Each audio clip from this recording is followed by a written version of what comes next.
of the Pulaski County Historical Society. As a member, you will receive the award-winning Pulaski County Historical Review each quarter, as well as invitations to our programs. Rachel Patton, Executive Director of Preserve Arkansas, will now introduce today's speakers. Hi, everybody. Earlier this year, Preserve Arkansas honored the Hillcrest Residents Association with 2 Arkansas Preservation Awards for outstanding efforts in preservation education and advocacy. HRA received the award for outstanding achievement in preservation education for its Historic Neighborhood Design Handbook. This handbook was created to educate the community on the importance of retaining its historic streetscapes and to promote sensitive development. The characters from the handbook will be brought to life in the film you're about to see. HRA received the award for outstanding achievement in preservation advocacy for its Design Overlay District campaign. A detailed study by the HRA's Design Overlay District Committee yielded a series of recommendations to modify the existing overlay district in order to further protect the look, scale, feel, and charm of historic Hillcrest. This video presentation and virtual tour will address both of these items: the importance of preserving the unique architectural heritage of Hillcrest and the means to do so. Now it's my pleasure to introduce our speakers. Luke Kramer is the Executive Director of the STAR Coalition, a nonprofit organization working to promote more mental health research. He has lived in Hillcrest for 22 years with his wife, Ellen, and their 2 children, Henry and Tess. Luke is the Hillcrest Residents Association President. Dr. Antoinette Tony Johnson is a historic design and preservation consultant and Vice President of the HRA. She also serves on the HRA's Preservation and Planning and Design Overlay District committees. Tony has lived in Hillcrest for 17 years. Bob Keltner is a principal architect at Cromwell Architects Engineers. He's a Little Rock native and has lived in Hillcrest for 21 years. Bob's claim to fame is that he is the owner of George, who plays the dog in today's video presentation. Please enjoy the program. Thank you, Rachel, and thank you guys for having us today. Thank you, Shannon. We're very excited and very honored to be with you guys. I think we're in good company when we talk about preservation today. So we're looking forward to presenting to you guys a little bit about HRA and some of the stuff we're doing. A couple of housekeeping things. We are going to have a question and answer session at the end. If you do have some questions that you would like to ask, I know if we have a lot of folks, it looks like a pretty, manageable group here today. But if you wanted to ask a question in the chat, you can. I've also placed my telephone number in the chat as well if you wanted to text me a question, but we'll do that at the end. And also just if you can keep it on mute, I think we've got that going on. So we're doing good. So I wanted to introduce you just a little bit about the Hillcrest Residents Association. So the mission of the Hillcrest Residents Association is to encourage a sense of community, preserve the historic character, promote safety, protect the parks, and support the neighborhood schools and commercial district in Hillcrest. That's the official mission statement. But when it was founded in 1985, the main reason I believe it was founded was to protect the historic integrity of the Hillcrest Historic District. So the historic district was listed on the National Register of Historic Places in 1990. We sometimes use the tagline that we are the heart of Little Rock because the area was really at the time located directly in the center of the city. And it was really the first time that a streetcar suburb outside of Little Rock came into Hillcrest. And it was actually one of the first neighborhoods in the state of Arkansas. It was once called Pulaski Heights, but in the 1800s, this what they called the hilly side of Little Rock was simply referred to as locals and developers as the Highlands or the Heights. But it was brought into the city later, and the streetcar line was finally extended over to our area in 1902. And many of you guys know that the streetcar traveled really from downtown Little Rock to near the intersection of Markham and Kavanaugh Boulevard, which is called Stiff Station. And but most of the homes that you will find in the Hillcrest Historic District were built in the early part of the 20th century. And a lot of them you'll see are kind of the arts and crafts or bungalow style houses. But the HRA, one of the things that we're charged with is to educate and support our neighbors and really understanding the significance of historic preservation and practices that can preserve and maintain our historic neighborhood. And so when we're talking about how we can educate and support our neighbors, the idea was brought up, well, how can we do this? How can we better do this? And we wanted to share those principles of good neighborhood design in a way that was both engaging and fun. So from this idea was born a comic book format, and it was inspired by Dr. Johnson's son and his love for graphic novels. But Bob Keltner, who's here with us today, ran with the idea and created this incredible guide to really best practices for historic preservation of our homes and our neighborhood. We had a lot of tremendous feedback from the community, both here and even outside of Little Rock. And we're going to talk a little bit more about specifically the comic book in a few minutes, but I wanted to speak for just a couple of seconds of another topic that Rachel brought up, and it's the Design Overlay District, or DOD, here in Hillcrest. So a lot of people ask, well, what is the purpose of a DOD? And our original, or the DOD that we have in place now, states that the purpose of the Hillcrest Design Overlay District is to help maintain the build environment in a neighborhood that is rich in history and architectural character, and consists of both a vital residential area and a thriving commercial sector. In order to preserve and enhance those qualities, compatible design and scale of buildings, parking areas, signage, landscaping, streetscapes, and street furnishings are required such that the friendly, pedestrian-oriented, small-town nature of the neighborhood is continued. So that is the core reason why the DOD is in place. And we have seen, and I'm sure that many of you over the last decade, really a drastic transformation in some of our historic areas here in Central Arkansas. For instance, Kamac Village, even when you drive through today, you'll see dozens of examples where existing homes were raised and then replaced with much larger scale homes. And this is really kind of becoming the norm in a lot of historic neighborhoods across the nation. This caused obviously a lot of great concern for those of us that are really proud of having a historic district here in Hillcrest.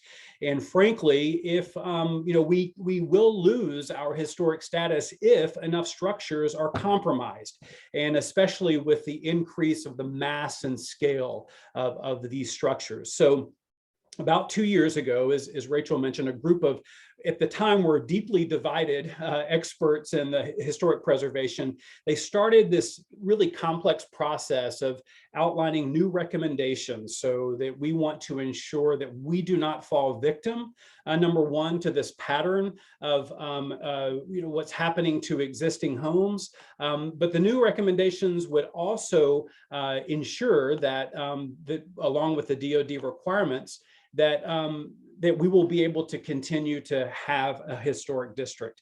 And so we're not going to get into the details about those recommendations, but you can go to our website. I even have that in the chat as well, hillcrestresidents.com. And there's a DOD tab at the top that you can go and read the current DOD and then the new recommendations that are coming down. But anyway, so we're kind of in the process. We've had a lot of public hearings on that, and then soon the final recommendations will come to the HRA board, and then there we will take action. And from that point, it'll go to the city for a vote from the city board. But let's go back to the comic book, because on January the 22nd this year, Bob Keltner was awarded the Outstanding Achievement in preservation advocacy from for both the Historic Neighborhood Design Handbook that I'll show you here in a second. And then Dr. Johnson and HRA was also recognized for the campaign to strengthen the Design Overlay District. And that all took place during your Arkansas Preservation Award virtual ceremony this year. It was a really, I'm going to show you quickly here. Let me share the screen and show you a bit of the comic book that was put out. So you guys can tell the flavor of the comic book has such a kind of a classic, 20s style design, but it was really engaging because of the color and the brevity of the text. It was very clear and concise. As we move through, it talks about the massing and scale. So you start seeing it looks like this, but here's what happens whenever you have a much larger house that may move in, and it changes the entire scale of the neighborhood. And then some examples of maybe ways that if we start to make a lot of either designs on the outside of our house or the widening or the change in the mass and scale, how it will then compromise our ability to remain a historic district. Some examples of porches, and this was really great because again, it's a very easy, practical, understandable way to say, here are windows. Windows like this meet specifications, but these do not, right? So it gives folks the ability to be able to put this in practical terms. Even talking about new construction on what that may look like, how you may be able to, drop down some and go extend back so it doesn't change the size and scale from street view. Alleyways. So Rachel said what she'll do is she's going to send a digital copy of this book out to everyone so you guys can take a look at it and understand why Bob was given all the accolades for his incredible work that he did for this. And so we were very honored to be recognized by you guys.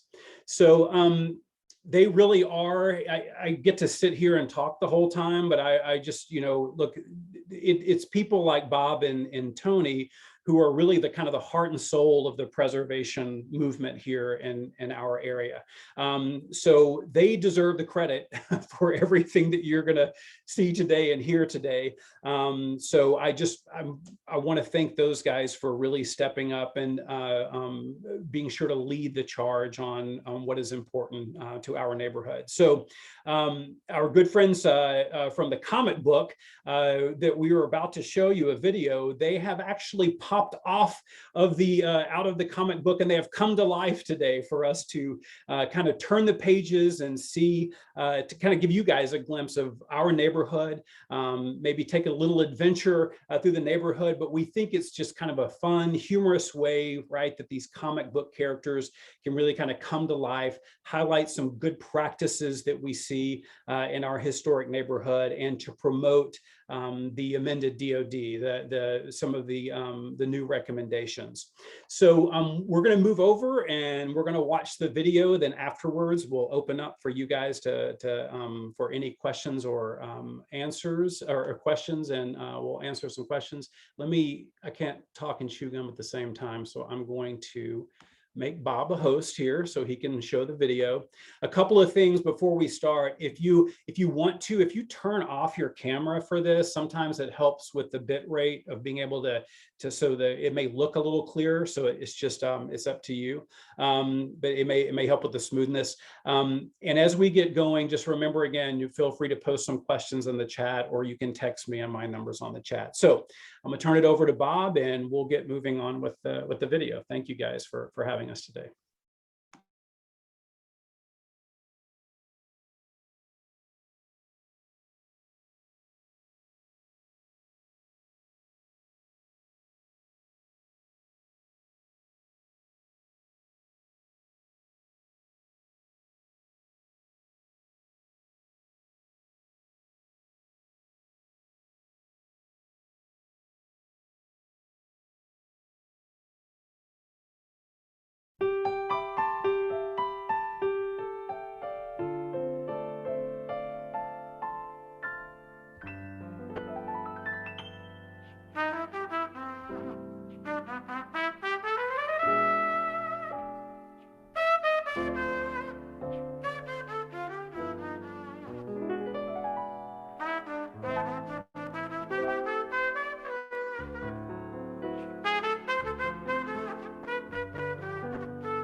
Good morning, Billy. Morning, Dad. So, today's the day you're going to mow the grass. Remember, I want you to get your chores done first. I don't want you sitting around all day reading comic books. It's like I always say, a stitch in time saves nine. And could you take in the mail?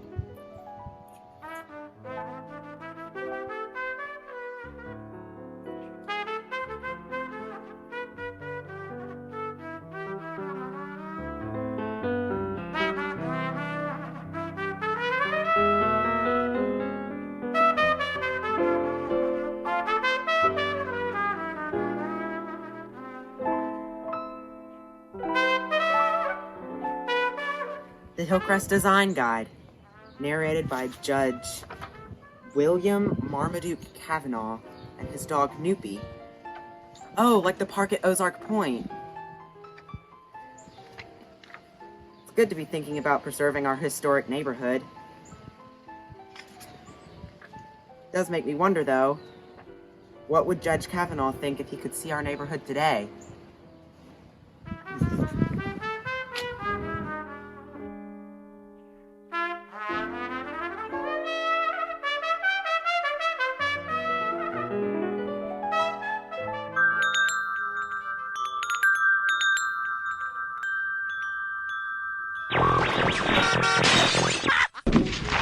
Well, I'm not.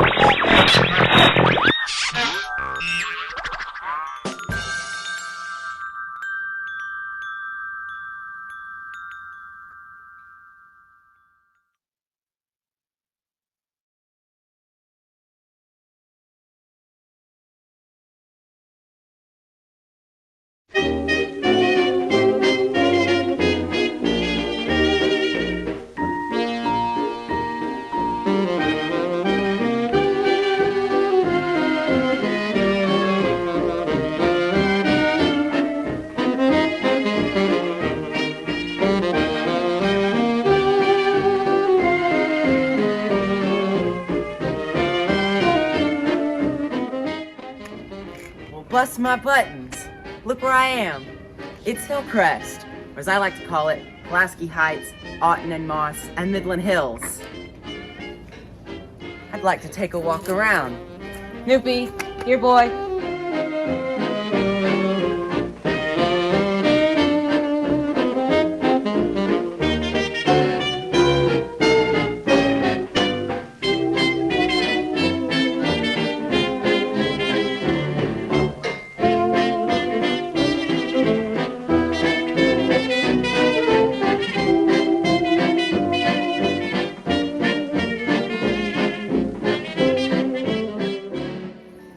Taking a stroll down Prospect Avenue once again with my trusty dog Noopy. Seems kind of quiet though. Wonder where the trolleys could be.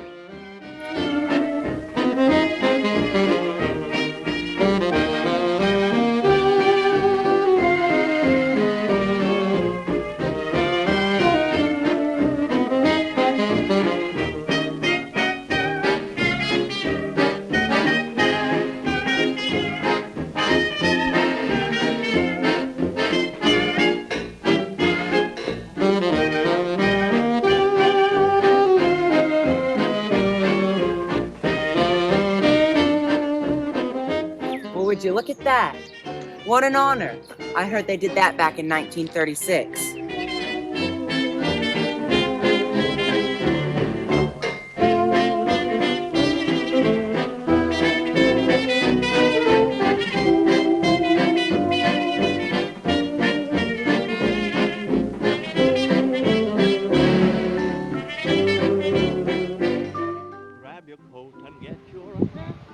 It's great to see some of the houses from my day and age still around, but it looks like a few of them have been swallowed up by bigger houses.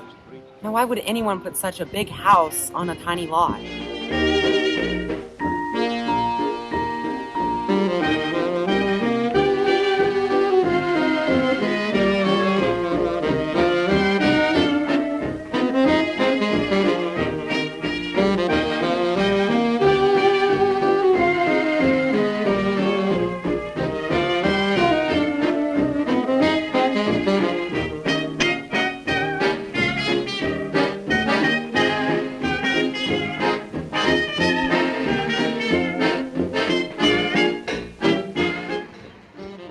my. This is a fine example of a house from my day and age. I believe it's the old Anderson house. They've got it all spiffed up looking like the bee's knees. Did I just hear my old friend Judge Kavanaugh? Well, I'll be jitterbugged if it isn't my old friend, Mr. Anderson. Anderson, how'd you get your house looking so clean and fresh after all these years? It just takes a little bit of vision, some elbow grease, and a good builder. But it's like I always say, any job worth doing is worth doing well. Well, let me show you a few things that were done right when they fixed up this house, so that it still contributes to the architectural integrity of Hillcrest's historic district.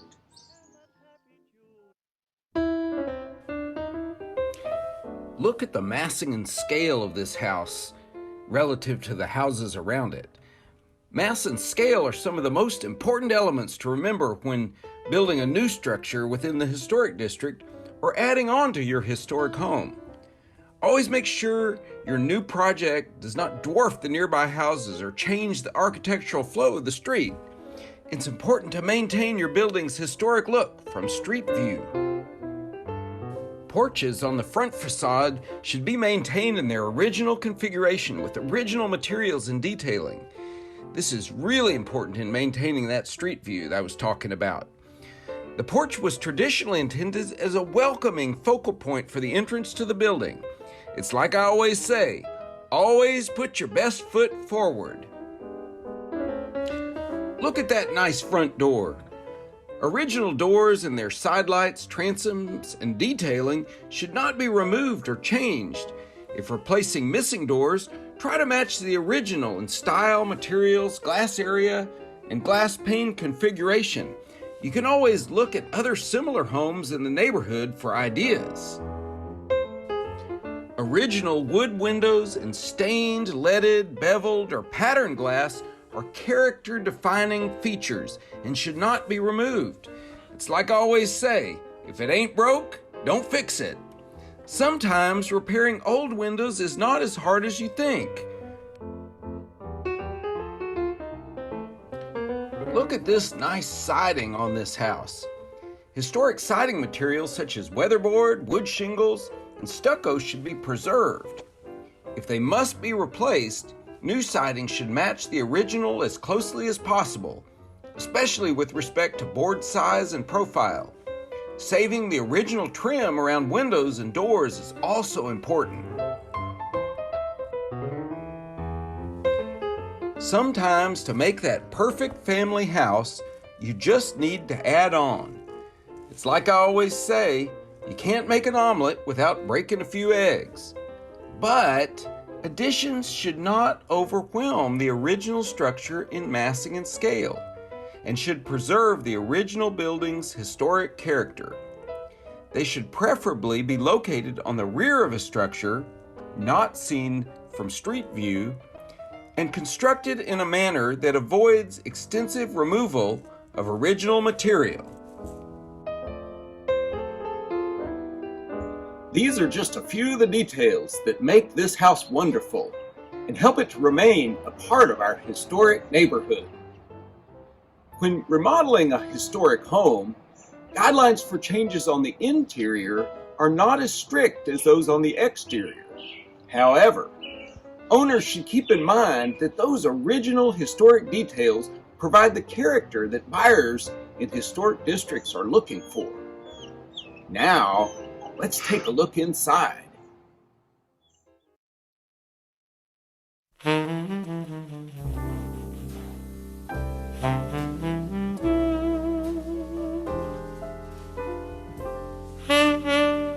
Over the years, homeowners have made changes to the interior that reflect personal tastes and accommodate today's way of living. The openings have been made larger so that the space all flows together. By keeping and matching the historic trim, expanding the openings gives the home a modern feel but doesn't change its historic character.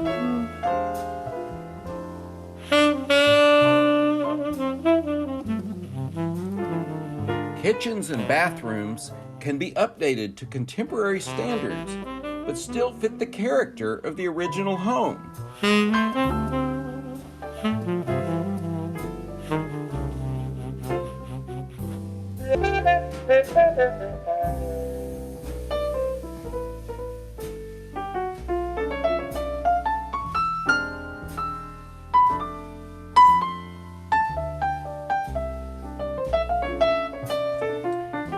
See how these bedrooms can remain much as they were.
Now let's look at the master suite. This part was actually not original to the house, but a recent addition. You can see the nice big closet and bathroom. It has all the features that we love in modern homes, but it's not so huge that it overpowers the original house. And the exterior of the addition meets historic standards by being smaller than the original structure and set apart and to the back.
Once again, here it is, the beautiful, historic Anderson House.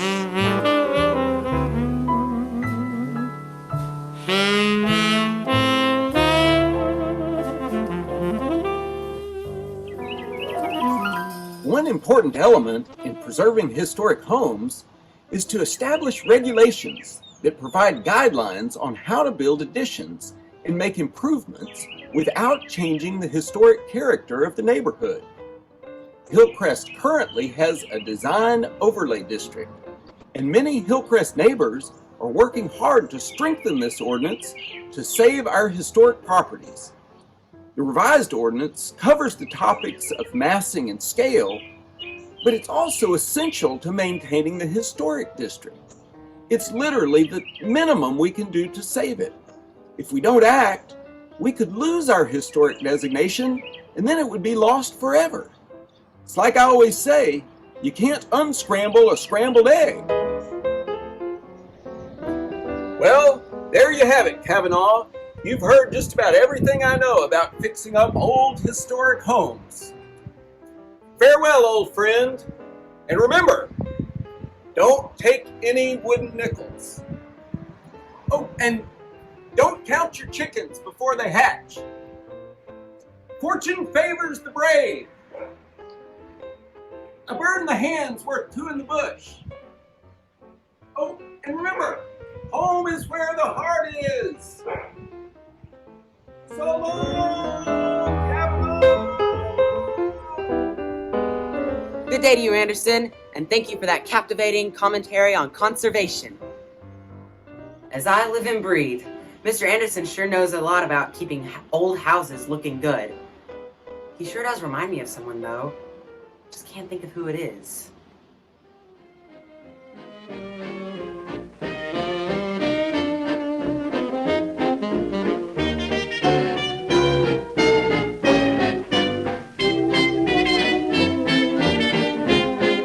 Seeing my old stomping grounds just proves that old things can come around again. By that I mean me and this historic neighborhood. It's great to see so many old houses still preserved. It's great to be back in my favorite neighborhood. Come on, newbie, let's go. Grab your coat and get your hat. Leave your worry on the doorstep. Just direct your feet to the sunny side of the street. Can't you hear a pitter-pat? And that happy tune is your step. Life can be so sweet on the sunny side of the street. I used to walk in the shade with those blues on parade. But I'm not afraid. This rover crossed over. If I never have a cent, I'll be rich as Rockefeller. Gold dust at my feet on the sunny side of the street.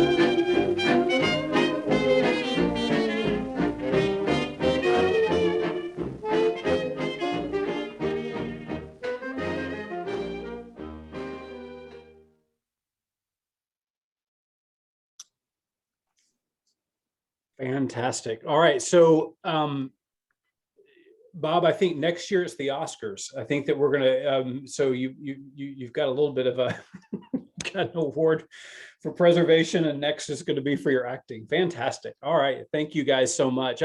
What a wonderful job. Thank you, Bob. So I'm going to go ahead and bring Bob Keltner and Dr. Antoinette Johnson into the conversation and have them a part of the discussion now. So we've kind of opened this up for Q&A. I got a couple of questions on text, but I'll start with the one that we have in the chat right now.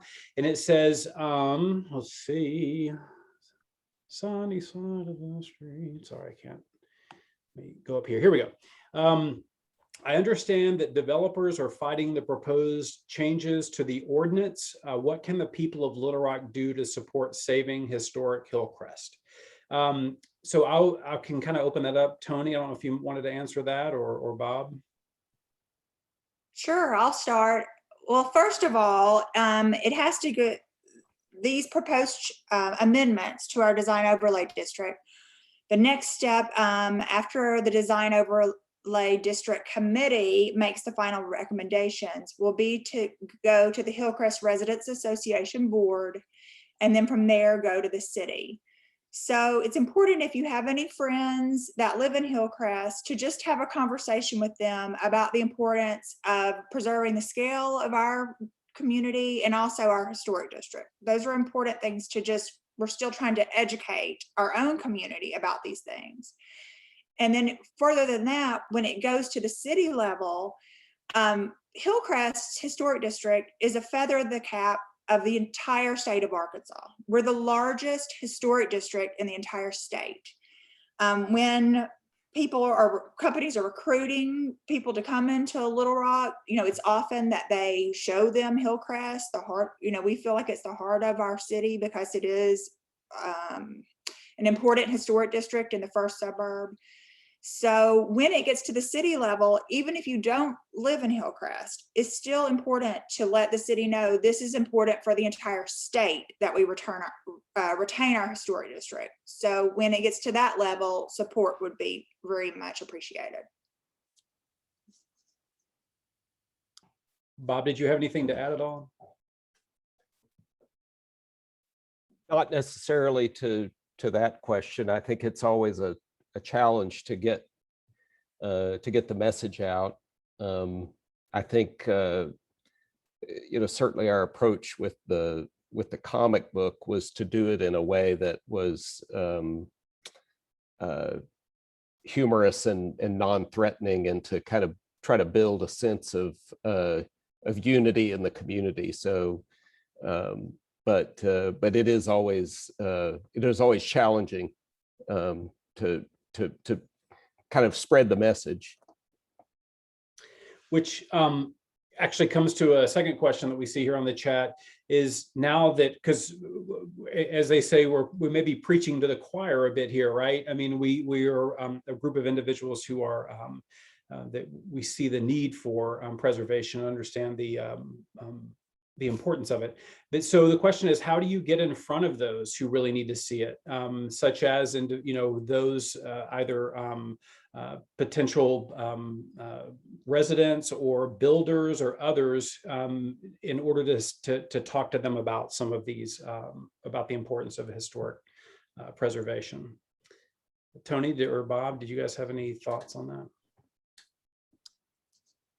I think that, we're going to put this out on social media, and anybody who can share it or talk about it through your own social media platform would be very helpful. It is hard to get it out, but especially, during COVID, we were somewhat restricted in public outreach. It had to be mostly done virtually, and we still have, even though things are opening up, this was such a good source, with a movie, because we could show so much of the neighborhood and do a house tour. But if you guys will share and and talk about this on online platforms, hopefully we'll get more people to view it. Well, I think the other thing too is that there's always going to be a certain contingent, say somebody that's a developer who's primarily interested in making money off of flipping houses, that it's going to be hard to reach that person. So I think a lot of our focus with some of the educational things we're doing is to make more the general public aware of some of the specific things that make good neighborhoods and that are part of good neighborhood design, which are part of historical neighborhoods, because that's the way that neighborhoods were made in the 20s and 30s. And so by talking about those specific things like the relationship to the street, massing and scale, porches, the architectural details, I think sometimes people aren't, they're aware of the difference in a neighborhood like Hillcrest, but they don't identify the specific things that make it interesting and unique. And so I think something like this educational effort was part of the goal with that. It's something interesting too, just as kind of a general point. The HRA has kind of been a conduit really between the DoD and the community. We've had public hearings and we've gotten a lot of letters of support and opposition on both sides, just talking about their concerns. The DoD's done, they've opened up a lot of discussion and answered just dozens and dozens and dozens of questions that have come from the community about the impact of the DoD. But what has been interesting from my point of view is that there have been a lot of people, not just inside Hillcrest, but outside of Hillcrest, who are like kind of mentioning what you mentioned, that are watching closely of what's happening with these recommendations, whether they be developers or whether they be preservationists or whatever. But in so I encourage, dialogue to come from everywhere. So even if you don't live in the neighborhood and you have either a concern or you really support the trying to preserve the historic district, that be vocal, speak up and speak out.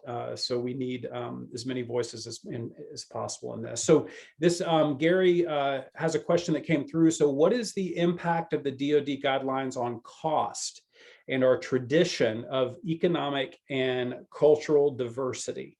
I know that Tony, that there was another person that talked about that too, that had the question of if these DoD guidelines, the new ones, are to come in place, then people won't be able to afford to live in the neighborhood. But it's actually, if people are allowed to come in and buy a $200,000 house and level it and then build a $500,000 house, it seems like that you could be compromising the ability to have that economic diversity maybe. But I don't know. I wanted to get from your point of view on that particular question. Well, actually, because the DoD amendments that we're promoting do limit growth to some degree, meaning that it helps to keep the scale with the scale of the community. I call it that in some ways, we're victims of our own success, okay? Because Hillcrest is such a popular neighborhood, people want to move in, but then they want to change the houses or expand the houses in such ways that they become very, very large. We feel like that by amending the DoD to require some restriction on building, okay, meaning mass and scale to only up to a certain size, that it does help to retain the diversity, the economic diversity, especially in the community. Because when you look at other areas of Little Rock, and then especially Camac Village, when we talk about a lesson about scale, things are becoming so expensive there that it does limit who can live in the neighborhood, where we have a lot of diversity of sizes of structures now. And then if we're able to limit so everything's not giant, we feel that the neighborhood does retain the diversity that it has. And Bob, if you could speak for a second too, when we talk about diversity, just the diversity of the homes that we have within the historic district, from small bungalows to some very large, historic houses. Do you mind talking about that when we talk about diversity, just the homes themselves? Yeah, I think that, it is hard to control something like diversity in a complete way, but I think, Luke, you're absolutely right. One thing that Hillcrest does currently have in its favor is that there is quite a bit of diversity in terms of the buildings themselves. There's quite a few very small bungalows that are, maybe 1,500 square feet, and then there are some very large houses that, if you look on Hill Road or Midland, there's some quite large structures. The other thing that I might add is that there are quite a few apartment buildings in Hillcrest. And so I think that, once again, even though it's hard to control the economic costs of a particular neighborhood, I do think that variety of housing stock and housing type is one way that does help allow for that to some extent. And Maureen, you're welcome to, if you want to go off mute. I know you had a couple of comments on the chat. If there's anything you'd like to add to the discussion. Hi, thank you. Can you hear me okay? Yes, we can. What a lovely presentation, and thank you all for everything. This is exciting and deeply heartfelt for me, because I grew up in the 1950s and the 1960s, and I played in Hillcrest. My grandparents lived on Spruce, part of Spruce that no longer is there, that block of spruce that was taken out. So I remember what it looked like. I remember the Heights variety. I remember the way it was back then. It's living in my mind right now. And I have a romantic love affair with that memory, and I want it to stay alive. I'm even doing some fiction writing now that's set in Little Rock. One of my most recent short stories is set right there, where the Ash intersects Alsop Park. Well, that's an aside, but Tony's a graduate of the same program that I'm in at Arkansas State, the doctoral program in Heritage Studies.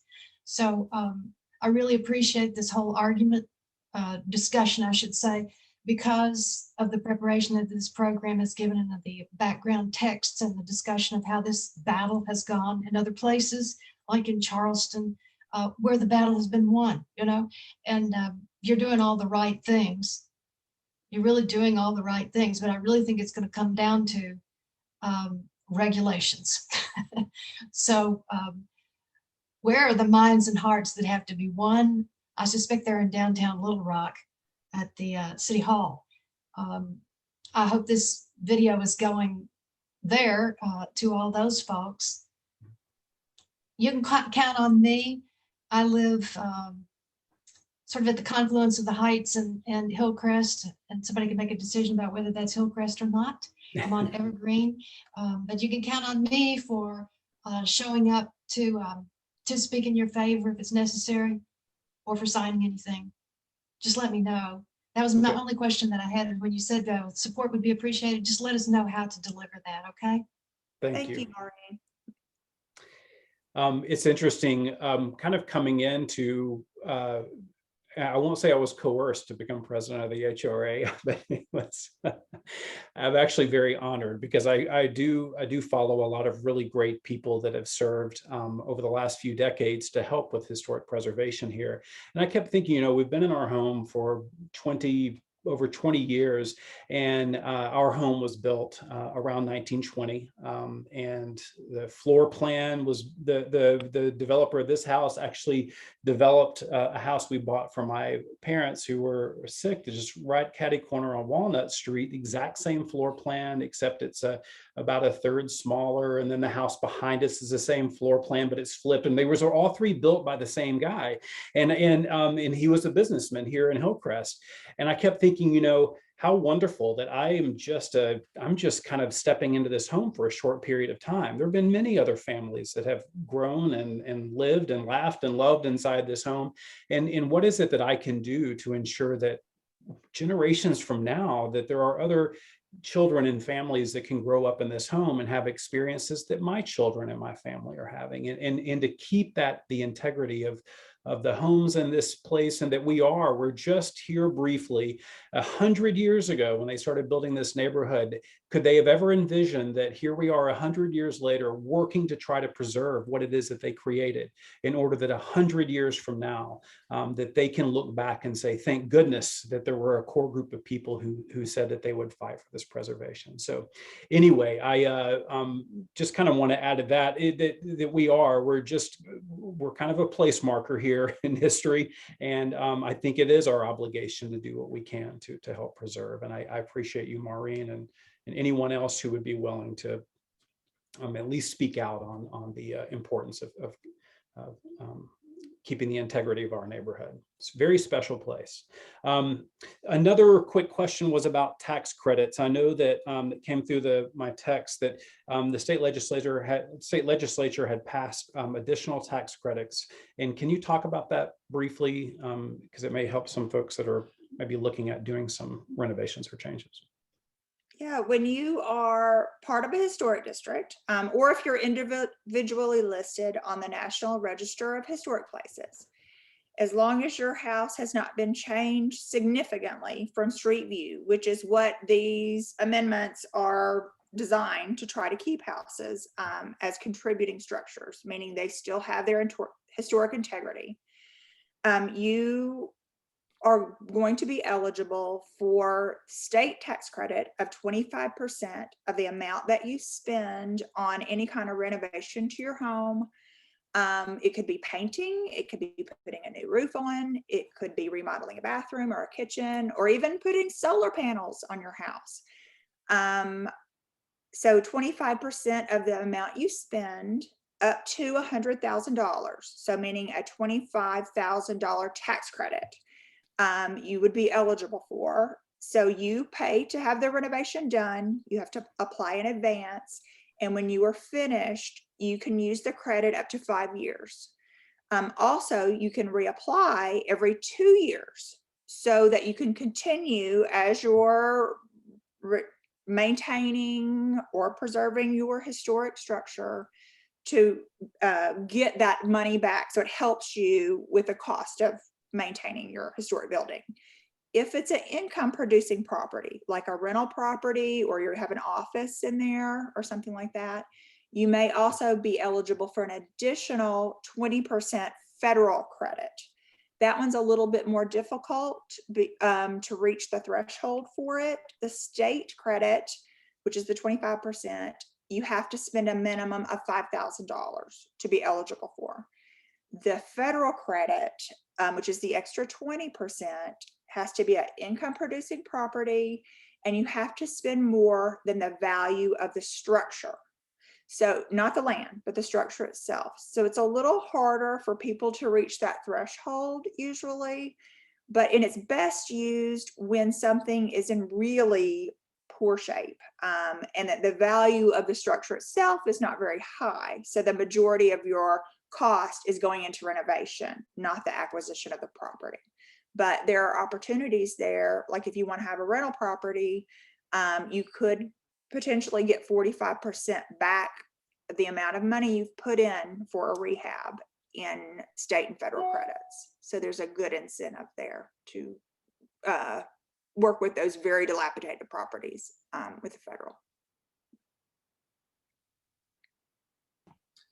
So I know that we're just getting down to the last few minutes of the hour.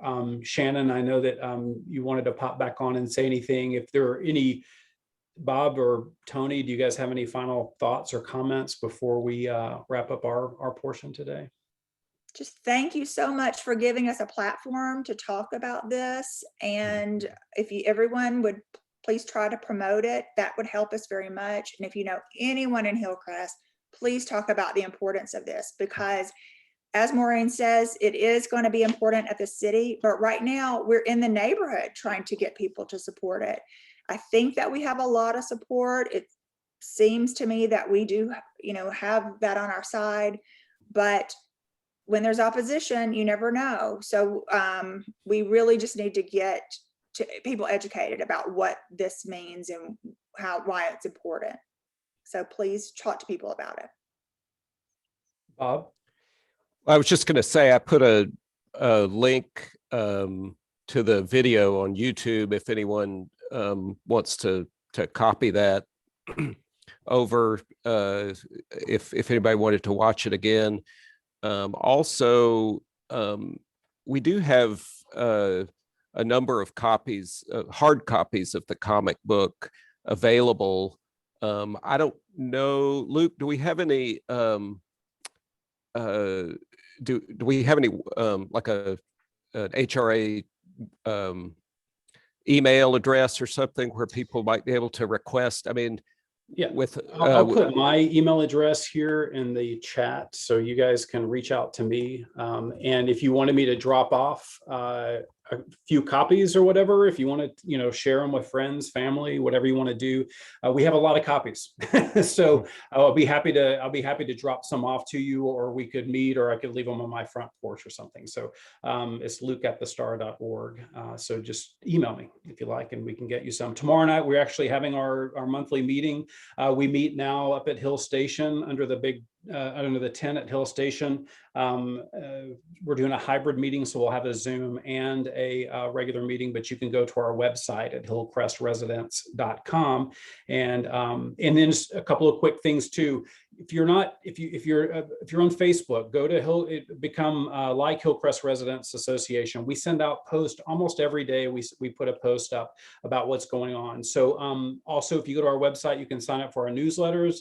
And I would not be a good president if I didn't say become a member of the Hillcrest Residents Association, because just a small donation to become a member helps us be able to continue some of these programs. We've got great stuff like arts and aesthetics. Our Arts and Aesthetics Committee is working on bringing more public art into Hillcrest. And how can we use our public spaces better? And there's a lot of great things that we're doing, and we would love to have you guys a part of that as well. So I know I kind of interjected there, Bob. Was there anything else you wanted to say? Well, I saw Maureen's question about the public showings of the video that I think we are going to make it available to the Residents Association and probably put some links out in more generally. The video was made for this presentation to the Pulaski County Historical Society. So we certainly, that's why we were thanking this organization for that opportunity. But now that it's made, we will certainly use it to show to the neighborhood and to kind of get it out there. So on behalf of HRA, thank you guys so much for having us today. We really appreciate it. It's so great to be here and be able to share with you a little about what's happening in our neighborhood. And please do whatever you can to support us. We appreciate all the help we can get. So I'll turn it back over to you, Shannon. Thank you. Yeah, I just wanted to thank you guys so much for presenting today. It's certainly one of the most creative presentations we've seen in quite some time. We'll be sure to try and get publicity as much as possible from our end, and also share the video on our social media platform. So thank you once again. And the next time we'll meet is in the fall, where we'll hopefully resume our in-person lectures. So thank you all.